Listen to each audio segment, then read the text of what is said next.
Presencia Universitaria, la entrevista. Un punto de encuentro para el análisis y la reflexión. 8 de la tarde con 35 minutos y ahora vamos con una entrevista esta mañana en este espacio informativo. Y esta mañana le vamos a dar la bienvenida a Michelle Villanueva, coordinadora, quien es actualmente coordinadora en esta dependencia, en la Coordinación de Inclusión e Igualdad de Género para la Cultura de Paz de aquí de nuestra máxima casa de estudios. Bienvenida. Muchas gracias, Mesli. Un saludo a todas y a todos. Hoy es un día, hoy será un día largo, entonces por eso yo creo que empezamos desde temprano y se nos va las mañanas y las tardes, pero hoy empezamos las jornadas del 8M, ¿no? Así es como lo comentas, sí. Pues mañana miles de mujeres estarán saliendo a las calles, un año más que se conmemora este Día Internacional de la Mujer, 8 de marzo, y que me parece fundamental, ¿no? Recalcar algunos temas que todavía pues quedan pendientes, sobre todo algunos retos aquí en el estado de Querétaro en materia pues para garantizar los derechos de las mujeres. Y justo en este sentido, pues también que nos compartas un poco de esta reflexión, ¿no? Por ejemplo, en comparación del año pasado, este año se ha avanzado, ¿cómo vamos en materia también para garantizar los derechos a las mujeres? Pues al Estado le toca garantizar los derechos y eso es a través de servicios. Cuando hay modificaciones en las propias estructuras administrativas, eso se detiene en lo que las estructuras se van modificando. En Querétaro eso es lo que nos pasó. El año pasado teníamos al Instituto Queretano de las Mujeres y este año se está instalando la Secretaría Estatal de las Mujeres, ¿no? En ese sentido, pues sí hay una reestructuración que lleva tiempo y estamos como en espera de ver cómo esto va funcionando. De hecho, el día de ayer hubo un evento que se llamó Juntas Contigo, Juntas Avanzamos, que hizo la Secretaría Estatal de las Mujeres, en donde presentó los tres ejes de trabajo en el que se van a estar enfocando.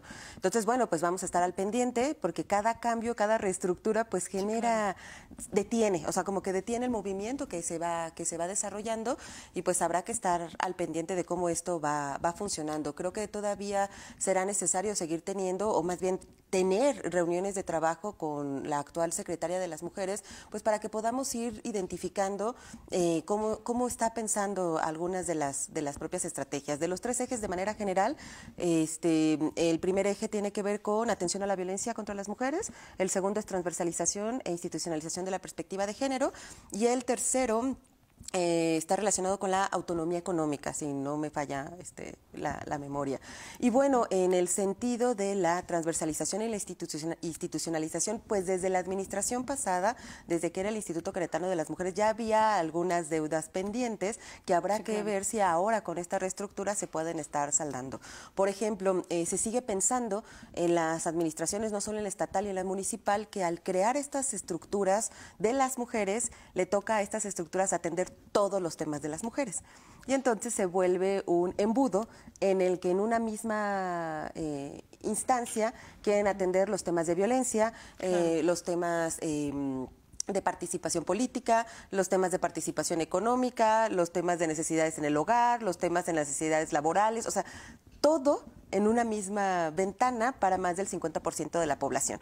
Entonces, ese, por ejemplo, es un error que constantemente sucede en las distintas administraciones. Por eso es que, bueno, vamos a ver cómo funciona el eje 2, que tiene que ver con la transversalización y la institucionalización, en el que ahí el objetivo principal tendría que ser, vamos a ver cómo funciona, pero el objetivo principal tendría que ser que todas las otras secretarías tengan sus programas específicos dirigidos a las mujeres, que son las acciones afirmativas.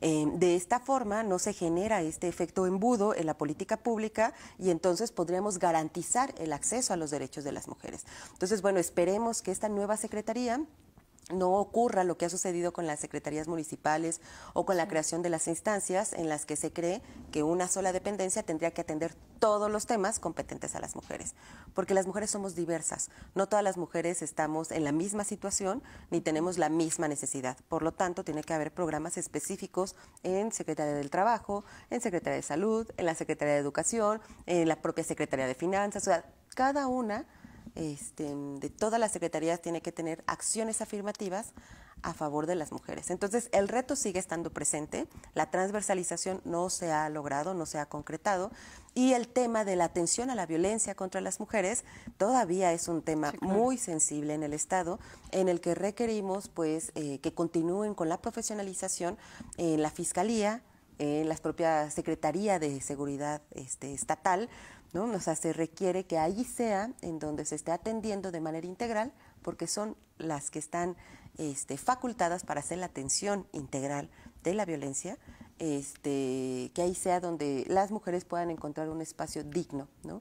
Si bien es cierto que la Secretaría de las Mujeres está haciendo esas atenciones y tiene estos modelos especializados, pues esos modelos no le quitan la responsabilidad a la Fiscalía y a la Secretaría de Seguridad, ¿no? Sin embargo, pues también, por ejemplo, nos compartes pues todo este contexto, ¿no? Cómo se está trabajando también a nivel institucional, pero también cómo esto se ha observado, por ejemplo, con la sociedad, era lo que comentabas, ¿no? Todavía tenemos casos, por ejemplo, de feminicidio muy recientes, recordar el feminicidio reportado en el municipio de San Juan del Río, y que justo también mañana no habrá una fuerte movilización, ¿no? Seguimos viendo todas estas problemáticas. En este sentido, pues, ¿qué es lo que está faltando justo para que las acciones que se están implementando también a nivel institucional, pues tengan una repercusión y que pues esto también se pueda garantizar, ¿no? La seguridad para las mujeres? Sí, nos hemos concentrado en la penalización de los temas de violencia, que es una buena estrategia. Sin embargo, no estamos haciendo las acciones necesarias para la prevención, ¿no? Entonces, necesitamos garantizar que las mujeres podamos acceder a todos nuestros derechos para que no nos encontremos en una situación en el que se nos vulnere a través de la violencia, ¿no? Entonces, requerimos el acceso pleno y efectivo de las mujeres a la educación, ¿no? Que la educación desde el kinder, desde la primaria, tengamos procesos de formación en igualdad, en el que las niñas y los niños podamos reconocernos en igualdad y eliminar toda práctica de violencia. Necesitamos tener accesos a los créditos. O sea, las mujeres necesitamos tener acceso a los créditos, acceso a la vivienda en espacios dignos, ¿no? Acceso a la salud de manera integral, no solo cuando estamos embarazadas, ¿no? Por ejemplo, en el caso de acceso a las viviendas, todavía se reporta el Infonavit, reporta solo el 35% de los créditos otorgados son para mujeres, ¿no? Entonces, de ahí, si no hay una autonomía en el que tú tengas la posibilidad de tener tu propio espacio a tu nombre, pues entonces vulnera gran parte, ¿no? del espacio. Todavía hay brechas en el acceso al trabajo remunerado. Estamos diciendo que las mujeres de 15 años o más que tienen la posibilidad de trabajar de manera formal, menos del 40% lo hace, un 32, 35%, por ahí estaban las cifras, las últimas del INEGI, que tienen acceso al trabajo remunerado. Entonces, al trabajo remunerado formal, eso quiere decir con derechos laborales. Y todavía aquellas que están y que tienen ingreso al trabajo formal, todavía hay un porcentaje en el que tienen solo el 35% acceso a espacios de cuidado de sus hijas y de sus hijos. Entonces, estamos generando, no está el ambiente propicio para que las mujeres podamos vivir en autonomía y libres de violencia. Entonces, sí hay un esfuerzo importante, todavía falta, ¿no?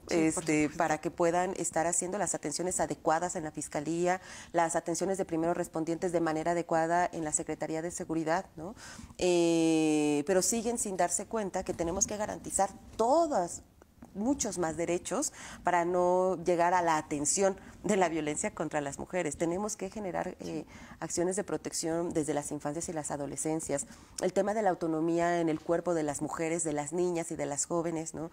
Todavía sigue siendo un tabú hablar en Querétaro sobre el aborto, ¿no? Sobre la decisión de interrumpir un embarazo no deseado, y eso entonces evita que en las escuelas se pueda hablar de salud sexual, de salud reproductiva, hablar sobre el placer. O sea, hay una serie de cosas que van cortando poco a poco los derechos de las mujeres, y entonces es difícil cuando se llega a una situación de violencia poder salir de ahí, porque todas tus autonomías están sesgadas, no tienes posibilidades, ¿no? Entonces, todavía las últimas cifras con respecto a la violencia, pues refiere que el 70% de las mujeres hemos vivido algún caso de violencia a lo largo de nuestra vida, el 70%, ¿no? Es alarmante. Es alarmante, ¿no? Todavía está la violencia sexual en las menores de edad, muy presentes. Entonces, hay muchos datos que tenemos que prevenir y que tenemos que generar acciones. Y para ello se necesita presupuesto y para ello se necesita programas integrales para las mujeres en las que no se nos vean solo como beneficiarias, sino como agentes de transformación, ¿no? Eso modifica las cosas. Hay una... hay una situación, por ejemplo, en el tema de política pública en el que tenemos que cambiar el enfoque. No hablamos de grupos vulnerables. Eso también ya es un enfoque que nos da cuando se refieren a la política pública, ¿no? Hablar de grupos vulnerables o colocar a las mujeres como un grupo vulnerable quiere decir que nosotras, en nuestra propia naturaleza, ya traemos la vulnerabilidad, ¿no? Y en realidad nosotras somos un grupo prioritario. Quiere decir que es la estructura la que no ha hecho las adecuaciones necesarias para que nosotras podamos garantizar, para que se les pueda garantizar, para que tengamos nosotras garantizados los derechos. Entonces somos un grupo prioritario, por lo tanto tienen que hacerse acciones afirmativas, porque la estructura es la que nos ha generado la desigualdad, no porque nosotras traigamos la desigualdad en sí. Entonces, desde el lenguaje, en el cómo se posicionan las políticas públicas, no podemos estar presentes como grupo vulnerable, ¿no? Hemos sido vulneradas y tenemos que estar para la política pública como un grupo prioritario. Y entonces ahí se modifican las estructuras, se modifica el presupuesto, porque tú priorizas de manera presupuestaria ciertos temas, ¿no? Entonces es todo un enfoque que tenemos que estar modificando, porque las cifras nos dan cuenta de que no ha sido suficiente la estrategia e incluso me atrevo a decir que en algunas circunstancias no solo es suficiente, sino que ha sido contraproducente, ¿no? Claro, y que justo, por ejemplo, estas cifras, ¿no? También, además de, por ejemplo, verlas, ¿no? Como números, pues señalar, ¿no? Que se trata de mujeres, ¿no? Que no han podido acceder, por ejemplo, a la justicia, en estos temas que tú nos comentas, que han sido vulneradas en las instituciones, ¿no?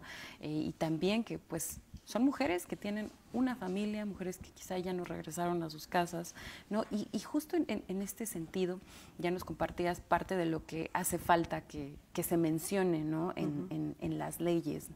En este sentido, ¿cuáles todavía serían algunos pendientes también que tú puedas observar en materia de impartición de justicia, ¿no? Relacionada evidentemente pues con el tema de las mujeres? Bueno, ahora que estamos en un proceso electoral sobre el poder judicial, sería importante observar cuando generemos y ejerzamos el voto sobre estas personas que se están postulando para ser las jueces, las ministras, los ministros, pues que cuenten con perspectiva de género. Se nota cuando las personas no tienen esta formación, se nota en la forma en la que ejecutan las políticas, las acciones y en este caso las sentencias. Entonces es indispensable que las y los juzgadores cuenten con perspectiva de género. Sí hay una diferencia impresionante en las sanciones que se emiten, si se tiene o no perspectiva de género.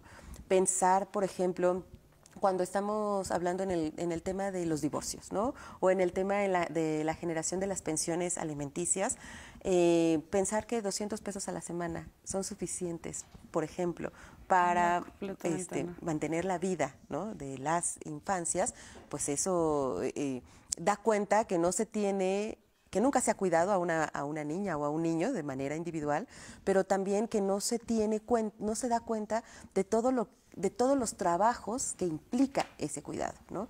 Entonces, bueno, por ahí tendrían que tener formación con respecto a la violencia vicaria, tendrían que tener formación con respecto a temas de las afectaciones que hay cuando hay violencia psicológica, ¿no? En las infancias y en las niñas y en las exparejas, ¿no? Porque a veces también resulta que en lugar de acceder a la justicia, cuando una decide interponer una demanda, se vuelve todavía más caótico el asunto, ¿no? Desafortunadamente también sabemos que los feminicidios han aumentado cuando termina la relación, ¿no? O sea, parece que eso que los detenía era la relación, ¿no? Y cuando ella decide decir no, pues es cuando se viene este revés, ¿no? Entonces, bueno, ahí hay cosas importantes que hacer en materia de acceso a la justicia y ahorita tenemos una posibilidad importante, o sea, habría que entrar a conocer los perfiles de todas esas personas por las que vamos a votar, esas 6 boletas que van a estar llenas con más de 40 nombres, que conozcamos los perfiles, que ubiquemos quiénes son las y los juzgadores que cuentan con perspectiva de género, para que haya una modificación en la impartición de la justicia. Y además de eso, pues el acompañamiento que tienen las mujeres víctimas de violencia de género. Por ahí una de las compañeras ayer en una rueda de prensa mencionaba que se requiere estas defensoras que no tengan costo pues para las mujeres que no tienen los recursos en el acceso para esta contratación, ¿no? Y estos servicios, ¿quién los ofrece? Pues la Secretaría de la Mujer. Habrá que ver que las abogadas pues estén en ello, ¿no? O sea, tengan esa formación, esa información. Pues es un tema que no se agota, es un tema muy extenso, el tema de garantizar los derechos para las mujeres. Mañana, de nueva cuenta, pues saldrán a las calles las mujeres para recordar justo de todo esto que hemos estado hablando y más. Yo te agradezco mucho, Michelle, le agradecemos a Michelle Villanueva, quien esta tarde nos acompaña y es titular de la Coordinación de Inclusión e Igualdad de Género para la Cultura de Paz. Muchas gracias. Muchas gracias, Michelle. Gracias. Y ahora vamos justo con la conferencia mañanera con nuestra compañera Andrea. Continuamos con más.